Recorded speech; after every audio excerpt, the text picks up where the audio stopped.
في هذا الجزء سوف نتعرف على الطرق المختلفة للتنقل داخل المستند، وأول وأسهل هذه الطرق هي الضغط بالمؤشر في الموضع الذي نريده من المستند، فيتم نقل نقطة الإدخال إلى هذا الموضع الجديد. وباستخدام هذه الشرائط المنجلقة الرأسية يمكننا التنقل داخل المستند المفتوح حاليا. فبالضغط على السهم العلوي سوف تتحرك الصفحة الحالية بمقدار سطر واحد إلى الأعلى، وبالضغط على السهم السفلي تتحرك الصفحة الحالية بمقدار سطر واحد إلى الأسفل. وبالضغط مع السحب على المؤشر المنزلق سوف يمكننا التنقل داخل المستند كما نريد، وسوف يظهر رقم الصفحة الحالية أثناء عملية سحب الشريط المنزلق بالمؤشر داخل المستطيل، ويتوقف موضع ظهور هذا المستطيل على الموضع الحالي للمؤشر المنزلق عند الضغط عليه. وبالضغط على مفتاح هوم من لوحة المفاتيح يتم الانتقال إلى بداية السطر الحالي، وبالضغط على مفتاح إند يتم الانتقال إلى نهاية السطر الحالي، وبالضغط على المفاتيح كنترول وهوم يتم الانتقال إلى بداية المستند، وعند الضغط على كنترول وإند يتم الانتقال إلى نهاية المستند.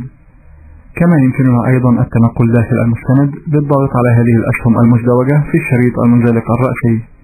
فبالضغط على السهم العلوي يتم الانتقال إلى بداية الصفحة السابقة، وبالضغط على السهم السفلي يتم الانتقال إلى بداية الصفحة التالية. ويمكننا باستخدام هذه الأسهم الانتقال إلى أي من العناصر الأخرى بخلاف الصفحات التالية أو السابقة. فبالضغط على الرمز Select Browse Object يظهر مربع يحتوي على الخيارات التي يمكن الانتقال إليها عند الضغط على هذه الأسهم. فباختيار Browse by Table سوف يتم الانتقال إلى الجدول التالي أو السابق داخل المستند، وباختيار Browse by Graphic سيتم الانتقال إلى الرسم أو الشكل السابق أو التالي، وباختيار Browse by Heading يتم الانتقال إلى العنوان التالي أو العنوان السابق، وباختيار Browse by Edits سوف يتم التنقل بين الكتابات التي تم تعديلها في المستند، وباختيار Find تظهر لوحة المتغيرات Find للبحث عن الكلمة أو الكلمات التي نريدها، وباختيار Go To تظهر لوحة المتغيرات Go To لتحديد العنصر الذي نريد الانتقال إليه.